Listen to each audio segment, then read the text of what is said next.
Yesterday was a sad day for the progressive movement. We heard from Bernie Sanders that he's no longer seeking the Democratic nomination for president. Here to talk about what that decision means is Katie Halper. What's next for the progressive movement? How can it influence? How are we going to influence the 2020 campaign now that our candidate is not in the race? Katie is a writer, podcast host, video correspondent. She hosts the podcast and WBAI radio show, The Katie Halper Show, and co-hosts the Rolling Stone podcast, Useful Idiots with Matt Taibbi. Katie, thanks for joining us today. Thanks for having me. What are we going to do now that Bernie is out as I heard, by the way, I heard the announcement yesterday while taping Useful Idiots. So apologies in advance for people that I was kind of turned into depressed zombie mode. When you'll see and hear this when you if you watch and listen to Useful Idiots. We were live and we ran it and then everyone cried and our stream ended. That was the end of the day yesterday. It's funny. I was numb, kind of. I was like angry at various things and I was numb, and I did a live show on WBAI, which I released as a podcast, which of course I recommended it. I had on Adam Johnson, who's a great media critic, and then I had on Tiffany Caban, which was great because Tiffany Caban, if people don't know, she ran for DA of Queens DA, and she was an insurgent candidate, and she came really close to winning. In fact, I was at her victory party, and it was so close that I left that party. She declared victory, and I think she won anyway. But I think she won too. Yeah, the machine. She's basically the AOC of district attorneys. Yeah, exactly. Yeah, and then there's Chesa Boudin. They all got the Katie Halper Show bump. You come on the Katie Halper Show. She, I guess, came on too late. Just kidding. But Chesa Boudin. I was hosting the morning show at that time too, and she came on with me also. So hopefully she got our double feminist. Exactly. The bump. Yeah. So Chesa Boudin is someone else I interviewed who won a very close race, one in San Francisco, and then Larry Krasner won in Philadelphia. These are all progressive decarceral DAs. So I had her on, and she gave a pep talk as someone who lost after coming really close, an insurgent candidate. And then I had Malaika Jabali on, who's a writer who wrote a lot about black voters in Wisconsin. She did a great piece about this a couple of years ago called "The Color of Economic Anxiety." And I asked her to comment on how disgusting it was to push forward the primaries in Wisconsin. Was that an attack on Hillary by? Excuse me. Was that an attack on Bernie? Do you think, or was it? They wanted Biden to get the nomination, and I think that, and I hope this doesn't contradict what you were saying about voting for the lesser of evils. Lesser of two evils. No, you can have your own opinion. I think we have to be honest about this stuff, and it's hard, and we have to be honest about it. And the earlier on we're honest about it, the sooner we can fix it, in my opinion. But no, they did that because they are afraid. I mean, they've kept Biden out of the public eye, right? And he's doing a podcast. There's a reason he's doing a podcast, which is that you edit it and it's not live. And I know that as someone who has edited my own stuff to make me sound, smoother than I maybe am. Yes. From time to time. Take out the ums, for instance. That was, I did a piece on this for FAIR, and I think I said this to you last time, which is that I'm someone who complains that the Dems and the Republicans are too close to each other, but I always thought, and I still think there are some profound differences, again, not enough, but I don't remember if I'd written the piece for FAIR or not, but when they did the primaries in Florida and Arizona and Illinois, the DNC and Simone Sanders, no relationship to Bernie Sanders, she said on CNN that the CDC had said it was safe for folks to vote. And what's interesting is, I hope this isn't too in the weeds, I think people will be interested, but there had been a viral clip of her saying the CDC has said it's safe for folks to vote. And that was the night of the last Bernie-Biden debate. It was a post-debate chat with Chris Cuomo. And to be fair, because I was writing about this, I didn't know, because the CDC announcement that 50 more people meetings should be canceled, that came out that night, Sunday night. So I didn't know if she had known about it. So I was looking into it, and I wanted to be fair, And then I found the original clip, because that actually CNN had posted. Because another person, Brianna Joy Gray, who was Bernie's press secretary and was totally attacked left and right and brought out the bros of every candidate. There's another show, we'll talk about the myth of the Bernie bro. but she, Oh yeah, she was smeared. She was faced with like racist, misogynist attacks. She found that clip. She clipped, or someone clipped it, and it just starts with Simone Sanders saying, the CDC said it's safe for folks to vote. Of course, Brianna gets attacked for pointing out that that's not accurate. She doesn't call her a liar. She just points out it's not accurate. And to be fair, maybe she didn't know it then.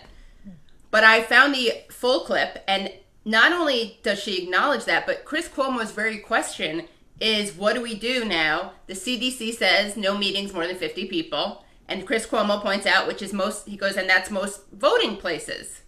And so she did lie, because she was responding directly to that question. So she lied. And then Tom Perez went forward with them. And in fact, that he tried to stop. It was very disingenuous because they were saying that they trusted the governors, right? They didn't want to second guess the governors. Well, what happens is that one of the governors, who Simone Sanders actually named by name, Mike DeWine, who's an Ohio Republican governor, he wanted to postpone the primaries because he saw it as a public health risk. And the a court said no, and it was very last minute. And finally, the head of the Department of Health of Ohio, a woman named Amy Acton, who's the first woman in that position to be the Department of Health director, who, by the way, volunteered, was an Obama volunteer, because I looked into this. She said it was a public health emergency, and she basically postponed it. So they didn't vote. And the DNC was mad at Ohio. Mm-hmm. And I said this, I think, last time, which is that I didn't, and Chris Hayes, there's a clip of him talking to Tom Perez, and he's like, so you're okay with these going ahead? And I interviewed Abshir Omar, who was a Bernie organizer, and he captured on video, this isn't just subjective, he caught on video a lot of footage of people standing too close together. He interviews an older black woman saying how she had to get out of there because people were too close together. She talks about how senior citizens were just being left, being smushed there, how people were leaving. This was not just an issue of public health, which it was, but it was also an issue of voter disenfranchisement because How did they think that the old people were good? I thought older people were skewing Biden. I know. I think that they... Why did they think this was going to make old people come out? Well, I think that they thought that... Right, that's a good question. You're saying if older people were going to stay home more than usual, why wouldn't they want to stop? I think that it was probably a calculated risk where they looked at how much worse he would do after more public appearances. I really do think that. I was amazed by how well he did at the last debate. That's the most articulate we've seen him in a while. True. Right? I mean, Chris Cuomo, not to be obsessed with Chris Cuomo, but Chris Cuomo... I am kind of obsessed with Chris Cuomo. Anyway. Well, he seems like the nicest of Cuomos. The cool thing about Chris Cuomo is you can watch the gears moving in his head. Yeah, that's so he's like Mehdi Hassan was on talking about the Bernie bro myth and pointed out that why do we just talk about that and not the other harassers online? And he was like, you are absolutely right. He didn't come in thinking of that. He didn't come in, it's kind of endearing. But Chris Cuomo said during one of the debates, after one of the debates, not the last one, but one maybe before or something, he was like, that is the best that Biden's ever done. He was, this whole season, that was his best debate. He was alert the entire time. That's what he said. And that is the bar. That's a low bar, but he met that bar. He met that bar in the last debate, and I was surprised because he had seen he lied compulsively. He lied like crazy. He lied. Yeah. Sorry. Okay, the concern about Biden going forward is that if he's inarticulate against Trump, who is babbling but says horrible things, that he won't win for the DNC. Yeah. So, I mean, we've had zombie presidents before. It's really kind of about the cabinet, and the idea is maybe Biden would bring in, say, a better cabinet than the one we have now. So, yeah. I think this is a disingenuous conversation when we're like, Biden, it's the only concern here is Biden. Biden is just like a figurehead for the. Oh yeah, I agree. But I'm talking about. I'm being honest about how he will. Well, two things. One is you asked me why I thought they did this, right? So yeah. I think I'm saying because the Democrats know that for better or for worse, people don't vote on potential cabinets. People aren't like, Who's his Secretary of Labor Well, going to because be? we never put that out there. Yeah, We sure. never I'm said, not. "Oh, I'm not. yeah, I agree with you. Of course, this is important. Like, but I'm just look. We are not going to reinvent the wheel between now and November. And for better or for worse, and obviously, I think you and I would agree for worse. But totally understandably, like voters don't know who's going to be in the cabinet position. They don't care. I mean, I'm generalizing. Most American voters aren't like, let me see who you got for transit. Right, but I think that there's a lot of pressure on the DNC now to have Biden sort of come out with his, what is it? Who is Batman's in like the superpowers group, whatever. And have Aquaman. him, I have no idea. I don't know. I don't watch it either, really. Yeah. But just having him come out and be like, it's not just Biden; it's also Biden and this one, Biden and that one, right? And his vice president, yeah. But all vote right as a group.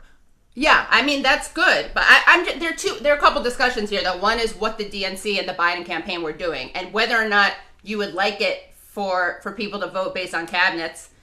They know that that's not how people vote. So if you have a candidate who can be inarticulate and seem senile at points, and I hope that's not problematic to say, I just think we have to be honest, then you don't want that person seen. Like you want to shelter that person. Now I think it's incredibly, honestly, I like Bernie politically. I think that this is an incredibly, I think the moderate consolidation behind Biden was so irresponsible because I think that politics aside, I used to think that he and Bernie were the only ones who could beat Trump. And I said that knowing full well about Biden's politics and disliking them, right? As the primary proceeded, I really stopped thinking Biden could win because of the way he speaks and because Trump is going to decimate him in debates. And sometimes it's really hard for Dems to get out of their own heads and think about how voters who aren't already in their orbit are going to see things and vote for things. And so I do think that, so a couple things. One is that I think that Biden's campaign in particular and Tom Perez, I think, I don't know if I can say this. I'm trying to You can, go ahead. They have blood on their hands. They do for this primary, for pushing forward the primary, for standing in the way, trying to stand in the way of the Ohio governor who wanted to postpone it. There's something, Biden himself, within the same interview with Chris Cuomo, justified justified having them, and then said in his gut he knew that they shouldn't have happened. I mean, the guy, and again... So where are we, Katie? Like, what? Oh, there's no, okay. I think that they're going to replace him, honestly. I think so. Too. So now we have to move for someone good. And of course, what I would love, it's not going to happen, is I don't know why Bernie doesn't threaten to run third party unless they give him the nomination. He would never do that. Because Bernie doesn't want to be seen as a spoiler. No, he doesn't want to be a spoiler. I don't think he would win as a third party outside of the Democrats. No, he wouldn't win as a third party. No, but then if the Dems wanted to win, instead of being motivated by a lot of ulterior motives, they would, that's what they should do, is that they should, if they're going to replace him, they should give it to Bernie. He wouldn't win as a third party. He would function as a spoiler, but he would, and I don't think anyone would take his bluff seriously. Perhaps all the people are, the people who are like, no, not Bernie, that would be terrible. Now that we have this pandemic that's showing that all of Bernie's policies, pandemic, might actually say, oh, I guess I could get on board with Bernie. I think I think that combined with Biden's appearances, again, I think that if you care more about defeating Trump, then if that's really your primary concern, then I think that Biden is a bad choice. And obviously, I don't want to, this is a whole complicated thing. We can get to the Tara Reade thing, but I think that he will be replaced. And the question is by whom. I think so too. And by whom and by what mechanism? Right. Yeah, the brokered convention probably, right? The one we're not all going to be allowed to go to because it'll be 5 people in a room because you can only have 5. Well, hey, it's late August, so there's time for it to calm down. A vaccine, I mean, I'm so mad at that. I just, did you see the picture? So I asked Malika Jabali about this because she spoke and wrote about and made a film about black voters in Wisconsin, why they stayed home, why they weren't excited by Hillary Clinton, why there are, the Midwestern voters are not all white, why black voters are not all centrist. It's a really important article. And I asked her about this, and she was like, it was very disturbing to watch people who are already at risk be asked to basically, I mean, I'm paraphrasing, I said be asked to choose between their life and voting. And she said that these people, she's like, I don't want to be too morose, but they may have been taking some of their last breaths, people standing in the rain close to each other. I think that the DNC and Biden should be prosecuted for that. I mean, it's also voter disenfranchisement when you discriminate. In fact, one of the things that... But now, after this is... Okay, wait, let me just say one more thing. With voting rights, the intention doesn't have to be discriminatory. The result has to be discriminatory. So if the result is that people who are immunocompromised, people who are older... I mean, let's be honest. The voting system as it exists discriminates because you have to be able to take off of work and it's totally classist and like whatever. But this is even more overt. You could die. Yeah. Yeah. So, yeah. Katie. Yeah. Here we go with, okay. So you also were the person who really, see, I'm excited to have you here because I want to know, like, if Biden is the candidate, which he might not be, how do we proceed as a progressive movement? And what I've said is we vote for Biden and we keep pushing him. But, you know, that's not necessarily the most popular thing to say in the world. And especially in the world of like true Bernie fans. Right. Yeah. So I'm interested in your thoughts about where the progressive movement goes from here, given that right now we have Biden and Trump running. Do we try to get someone else in there? Do we try to get a VP who is the most progressive person we can get? What's the next move for progressives? And how do we talk to people who are concerned about, Biden's, what's a good way to put it? Sexual assault allegations. Right. Yeah. Yeah. So let's just let's just talk about the elephant in the room, or the donkey in the room, if you will. I interviewed Tara Reade. I released the interview. She had tried to get her story out. Ryan Grimm did a really good article for The Intercept. Ryan Grimm's on the show all the time. Yeah. He broke the Christine Blasey Ford story, by the way. Mm-hmm. So it's really interesting to watch people try to attack him. And she had been trying to get her story out. She had been... Time's Up, which is the organization, it's a nonprofit that was founded to help women in the post-Me Too world tell their stories. They they turned her away. I should get the exact legal language, but she contacted journalist after journalist. She what else did she do? We did cover your story. Okay, you did, yeah. People probably know what's going on, but she really did reach out and try to get her story heard and told. And she was basically turned away not only by journalists, but by basically like the Time's Up movement, which is the organization that is put together to support women who are coming out against powerful or not so powerful people who have sexually assaulted. Right. And I want to say something that's really important. You mentioned how I got a lot of blowback, and I'm a little conflicted about how to deal with this. Are you referring to two articles, or I don't know what? There were two articles that went after me because they can't, as feminists, overtly go after Tara. They repeated every single smear. I mean, there's a nuanced conversation to be had about Me Too allegations, how to write about them, about journalism, about reporting. When a TV writer in Jezebel is given that article, there's something a little suspect about it. When a lot of people who are talking about this and writing about this repeat talking points that I think are pretty clearly from the Biden campaign, which is talk about how the mainstream media isn't talking about it and talk about the Russia stuff. It's a very difficult situation. I did not want to be the person to release the interview. I'm seen rightly as a major Bernie person. I hope that people know that I'm someone who actually just takes sexual violence seriously. And I interviewed Juanita Broaddrick.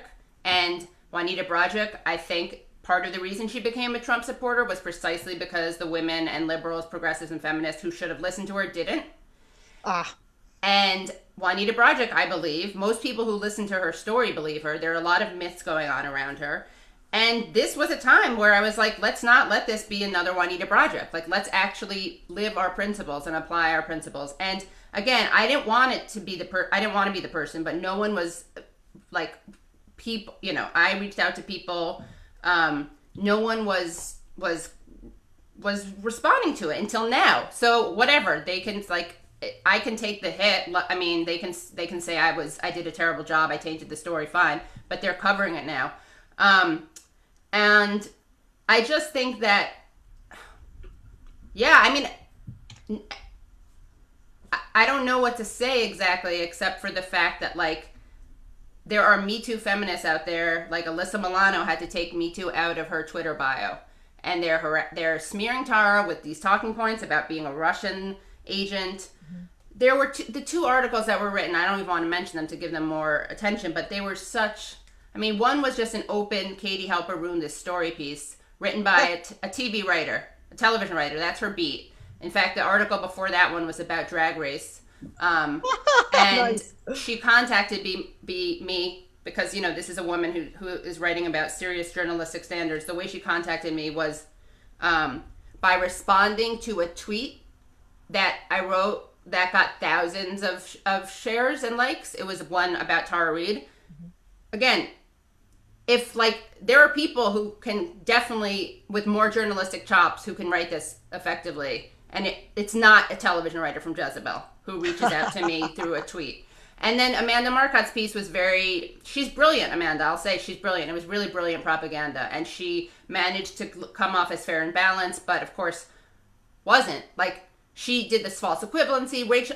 Crystal Ball did a great segment on this, which you guys should definitely watch, and maybe you can share it. But, you know, her false equivalency was like, and this is another thing Biden people are doing, which is they're sharing this talking point about Tara Reade being a woman in a Dr. Phil video, and then they say, oh no, that's not her. She's not the woman in the Dr. Phil video who's talking about Putin.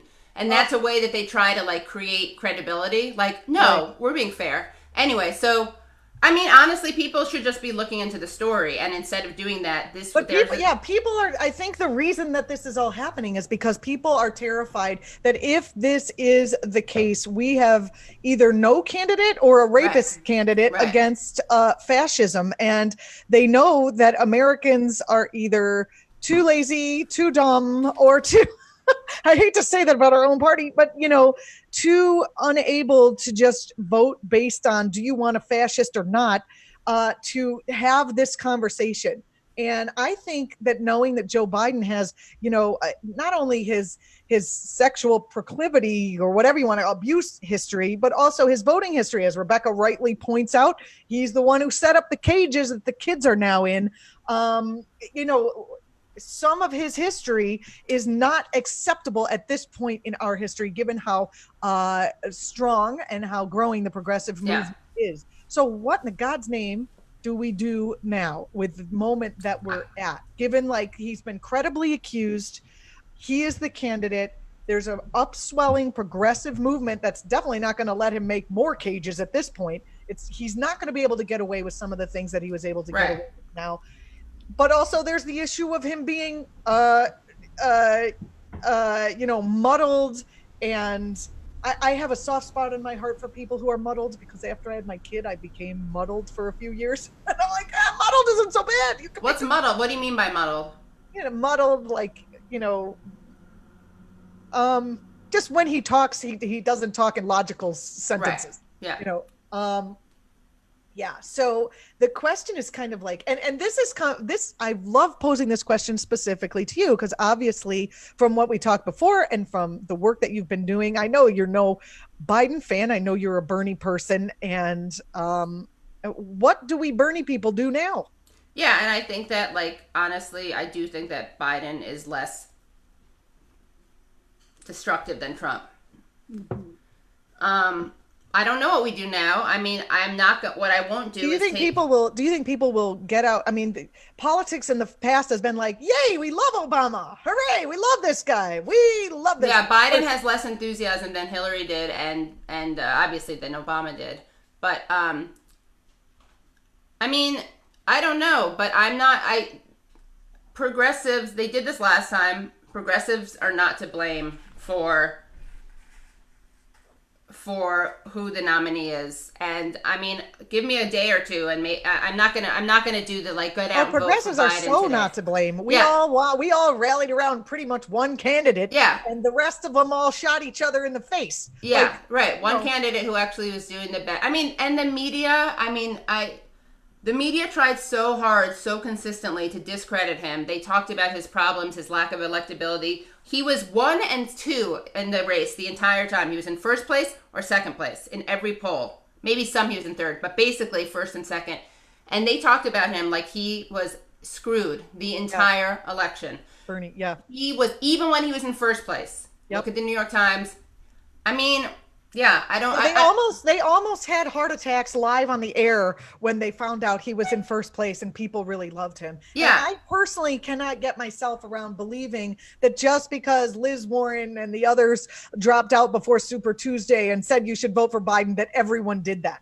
I just don't think. So I think that's a cover. I don't know. You know. I don't think the Dems are above voter disenfranchisement. Yeah, of course not. We saw it happen this week. I mean, No, oh good. Now Julianna's where I am. Remember, I'm the one who coined the phrase.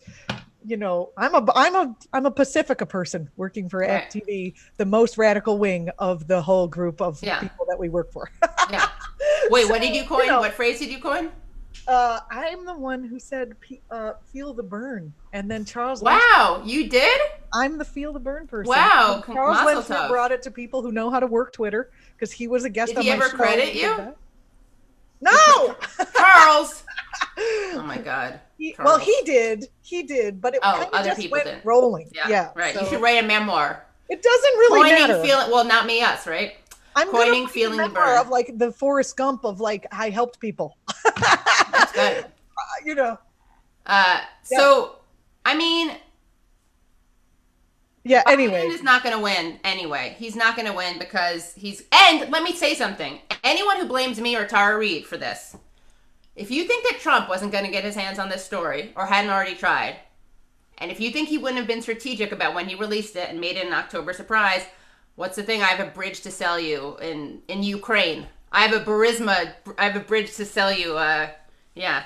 I mean, the irony is that that Republicans are like, oh, he rapes young girls. That's fine. But Democrats are like, fascism or. No, that's the thing. It's like sometimes people respond where they're like, but Donald Trump has bragged about grabbing women by the pussy. I'm not making any moral argument that's pro-Trump. My entire argument is about electability. And it's, in fact, because I fear Donald Trump so much and because he's so dangerous that I'm so furious that Biden is the nominee. Absolutely. I am also with you. I don't think he's going to. Sorry, Jocelyn, you haven't got a chance to say anything. You can jump in at any time. No, I mean. Listen to women. Katie, I really appreciate everything you're doing. Seriously, thanks. I think it's important to vet our candidates, and the idea that, you know, I'm really disgusted with the Alyssa Milano part of the Me Too movement. Yeah, they really showed their face. Yeah. Yes. Because ultimately, it's like you just said. I mean, I think all of us are willing to compromise on who the nominee is. We're not children. Most of us have been doing this kind of work for a long time. But to have a man who has so many flaws as a candidate and also is credibly accused of sexual misconduct, it's not a winning recipe. Yeah. And has been seen on video and photos for Democrats. Yes. I mean, that's the other thing, is like he's been seen on videos and photos being totally inappropriate. That's why when he, of course, he's like rallying the troops to defend him, he had one of his executive assistants push back against what Tara said and said that Tara never came to her to complain, which Tara alleges she did. Also said that, and that would have been believable perhaps, but what made that woman, Marianne Baker, I think not credible is that she said she never saw any inappropriate behavior ever working for Biden. And I don't think anyone who's seen Biden in videos or photos actually thinks that's a credible claim. I actually think this could be useful to the Democrats because the Democrats think they have a lock on being a morally superior. and we become self-righteous. And if we are forced to vote against a fascist by voting against someone who sexually assaulted someone, everyone is gonna have to answer to the well, you voted for a sexual assault person, and they're gonna have to say, yes, morality is not black and white. There's a color of gray here, and maybe we can kind of bring the discussion back into something that is reasonable, because getting back to the Bernie bro thing, it's this purity test of it's Bernie or no one, and that keeps kids in cages is what it actually turns out to do. I mean, I think that there's a lot of overstating that, because there are a lot of Bernie supporters who were not Dems anyway and wouldn't have voted. So Bernie did bring people out that wouldn't have come out. So I think that we look at it a little bit differently. I mean, not that's a good point. I mean, it's interesting. Ben Jealous, who was a Bernie surrogate in 2016, who also ran for governor of Maryland, he was he was the head of the NAACP. They're not like a radical group. He's very much in electoral politics. He debated Jill Stein on Democracy Now! He's not a fan of Jill Stein's. He's not a fan of the Green Party at all. And the day after Hillary lost, he came out and said something like, stop blaming Green Party voters. A lot of these people wouldn't have voted anyway. Mm-hmm. Stop blaming Green Party for getting people to defect from the Dems. Yeah. And again, this is Ben Jealous. He had no love for Jill Stein or for the Green Party. And that's very clear in this debate he had with Jill Stein on Democracy Now! So we have a question coming in from our stream chat. Lauren says, we're scrolling up. Lauren says, does the lack of support for Tara Reade by the left damage the Me Too movement? And what can the average person do in regards to supporting Tara? It's actually Tara. Tara, excuse me. Yeah, it's okay. I mean, I feel like, supporting her, and I almost feel like I don't want to, how do I say this? It's so going to be used to, what can the average person do? Just support her, I guess. I don't know. You can go on Twitter and say something positive. Yeah, say something positive. Say, I believe Tara Reade. Tara Reade. I mean, I think that it's a very hard conversation to have now. And I think that the fault lot, I mean, I really do think, and I don't want to say this because it's not like I approached this woman or found this woman. I was on the prowl for I got to find a story about sexual assault that'll discredit Biden.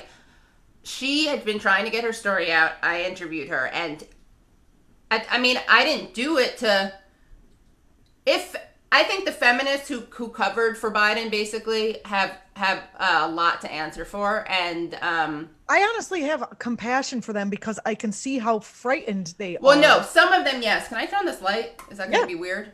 No. Which do I look better in, though? I have compassion for some of them. I don't have compassion for the ones who are disingenuous and peddling Biden talking points, and some of them There's that. Yes. Yeah. And it's very transparent. I mean, some more transparent than others, but yeah. And then we're coming up against the end of our segment. Do you have anything else you want people to take home with them and think about? No, listen to my interview with Tara Reade, which you can find on SoundCloud. We played a part of it when you were supposed to come on last week. We played. Yeah, sorry about that. That's okay. I understand. It was very stressful. You were getting death threats. I understand. I'm still stressed about. No, I didn't get any. Did you see any? No, but I was being hyperbolic. But still, they were. I mean, I'm getting. Yeah, there were. Yeah, and so, and again, I kind of want to step back because I didn't want to I mean, I shouldn't have done that. I should have just come out swinging, honestly. But I was trying to do the right thing by Tara. I wanted to give her the chance to tell her story and then not be used as a distraction. The truth is, if I hadn't done that, these smear merchants would have come after Tara in another way. I mean, they were coming after her, trying to do it with Ryan Grimm. Grimm, who broke the Christine Blasey Ford story. Howard Dean tweeted that it wasn't, he tends to believe these things, but he was skeptical because it came from The Intercept. Mm-hmm. Katie, when Bernie did not come out and say support Biden, he did say he's a respectable person or something like that. Why he said that, Wow. Decent. Why? Because he doesn't want people to not vote if they were gonna. I know, but he shouldn't have said earlier when he was asked if he was electable and if he was electable and decent. I don't know why he said they were. What do you think? Do you think Bernie Sanders is going to do regarding this. You know, he is the head of a movement now, and people are putting up, yes, people put up some links before in our Twitch chat. What do you think, Bert? You know, what is the most responsible thing Bernie Sanders can do at this point to lead his movement? I know it's not me. Here, I'll tell you what it is. Yeah. And he's not going to do it, but it is threatening to run third party unless they give him the nom. And sorry, I just think it's true. And yeah, I do. I think he's never going to do that, though. No. Because Trump is too much of an existential threat. Yeah, but what if, okay, here's a question. Let's say that they did. Rebecca says he should run as a full-on communist. Yeah, well, here's my question. Let's say we saw in polls, that Sanders was doing, like, this is hypothetical, that Sanders was doing twice as well against Trump than Biden was. Would it be on us? Would it be incumbent on us to try to get him into the election? I don't know. Good question. That is the thinking point. Yeah. Katie, you're going to have to come back. Yeah, I will. Yeah, I will. I would love that. Yeah. Please come back. I'm sorry people are terrible. Thank you for... No, it's okay. I mean... Thank you for writing the story. It's such a self-fulfilling prophecy of people not reporting on it, then blaming the people who try to get the story out there, and then even after that, yeah. You can follow Katie Halper on Twitter at KTHALPS. KT Helps. You can also listen to her show, The Katie Halper Show, wherever you can find fine podcasts, or on WBAI at WBAI.org. I have that memorized from my time there. I never spell it out, but I guess I should, yeah. Yeah. Or you can listen to her on the podcast Useful Idiots with Matt Taibbi, which we clip and listen to little parts of every Friday in our Lefty podcast roundup here on this show. Katie, bless you. And I'm going to start a Twitch show. Will you? I'm going to start a Twitch show. Wow, we should talk about that. I love that. When am I going to start it, and when should I do it? Should I do it at night? You were telling me that there's evening shows that need to be, that they're like, I was thinking, I tweeted out, and people seem to like the idea of 9 p.m. 9 p.m. would be excellent. Yeah. And I support you fully on that. We'll talk more about that at some point. Nice to talk to you, Katie. Thanks, you too. Bye. Take care.